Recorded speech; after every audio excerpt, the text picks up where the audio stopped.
Good thing I had my body prepped for that ending of this episode of Sidonia. I'm glad there was a Season 2 announcement. Knights of Sidonia wore the 9th Planet, or the 9th Crusade. There's two different names I saw on different websites. But either way, Knights of Sidonia Season 2 has been announced officially with the ending of this episode. Now, let's just talk about this episode before I even begin to talk about that ending, okay? Everything, I guess, pretty much came to pass, okay? Hoshijiro, what I talked about a couple episodes back with how most likely that Hoshijiro in the frame was linked to the Hoshijiro that was locked up in Sidonia, was linked somehow. Well, it was proven true at the end of this episode, where you see Ghana Hoshijiro right on the glass mirror, and at the same time you see there's no one inside of there. So either what we could see from this moment on is either that Ghana Hoshijiro either escaped, or she died. Most likely, I want to say she died since, you know, the Bin Suzume, I think I said her name correct, died in this episode because of Nagate, and I'm guessing the other one disappeared at that exact same time. Either way, this episode, I feel like, is where a majority of the entire budget in this series went. I don't know if it's just me, I don't know if it is, or maybe it's because I love Sidonia so much, that could also be a part of it, but it seemed like the CGI was on an entirely different tier of quality in this episode. It went back to like episode 4 quality, or episode 5, you know, when Sidonia tilted? That's the type of quality we had in this episode, especially with that freaking fight. And there were some scenes when you see the first person view of Nagate looking at Bin Suzume, it looked like I was actually piloting the frame. That's how realistic it looked. The CGI in the fights in this entire episode was beautiful. Oh my god. Dude, the frames per second were fluid. The CGI looked so freaking realistic. And don't even get me started on getting to see the frames battling it out. That was just, oh, holy hell, man. That looked really freaking boss. This was, like I said, where majority of the budget of this entire series went into. I could see it so freaking well.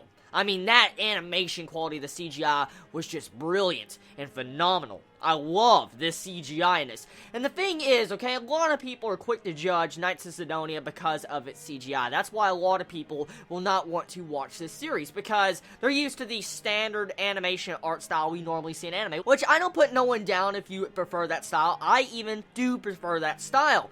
But there's sometimes you have to look past the old style and look at something that is brand new and really look at the plot and characters. Because Knights of Sidonia, it's probably once again one of those hidden gems that are in this anime season, which I highly doubt I can really call it a hidden gem now since it had a Season 2 announced. So it must have some form of big fan base to even allow a Season 2, or at the very least I'm guessing this series must have gotten really popular in the middle of the anime.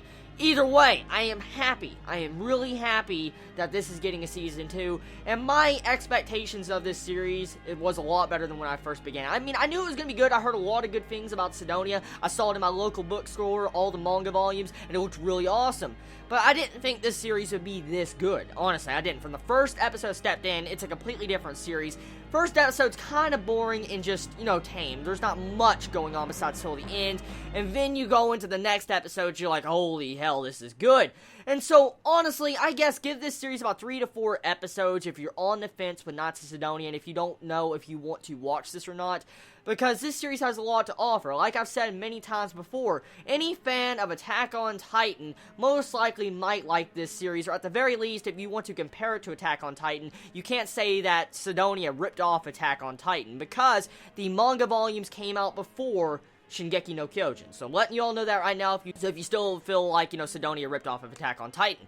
Now, one thing though, I love the characters in this entire series. A lot of the characters need to be fleshed out more, and sometimes I feel like only Nagate is really getting the development, or it's his love interest at that current moment in the series. Like, for instance, Hoshijiro. We all know how I feel about Hoshijiro. I've expressed it enough. I feel so sad about it. It was a tragic death in this series, and probably one of the saddest deaths overall in the course of this entire anime season, because I did not expect it. The way they built her up, it had so many death flags, but at the same time, I liked her character, and the way they did it was just appropriate. But at the same time, I feel like the mangaka just loved torturing her at the same time.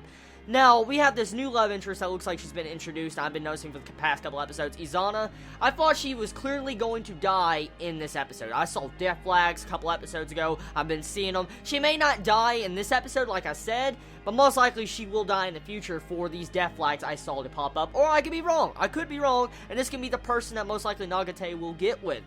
Now, my assessment, I would definitely recommend this series to other people. I definitely would. If I was to point someone towards a CGI anime, something that's unique and original, something you really haven't seen much of, I would definitely point them towards Knights of Sidonia, and I cannot wait for Season 2. I've enjoyed the series, I really have, and I have really no hard feelings about this series at all. It's definitely past my expectations. So everybody, tell me your thoughts on this series. Did you enjoy it? Did you hate it? Did you find out about the series because I recommended it so much? Or did you find out about this series because you're just interested into trying this series? Or were you one of those big manga fans that read the manga and you wanted to see this series firsthand? Oh yes, all of you manga readers out there right now that's currently watching this video, did they adapt this series properly? I'm not talking about, word for word. I'm talking about, did they adapt it properly? Did they skip key line events that is really important to the future of this series? Because you know what I'm talking about if you're manga readers, like if they skip an arc and we don't notice it but you all do. Let us know if they did that in this series, because I'm curious to find out. And if they adapt it properly, that's even better. I'm glad they were following it. The pacing was, I enjoyed the pacing. Sidonia had decent pacing, it has a lot of mysteries and reveals, and I still believe the Ghana is human. I still believe it.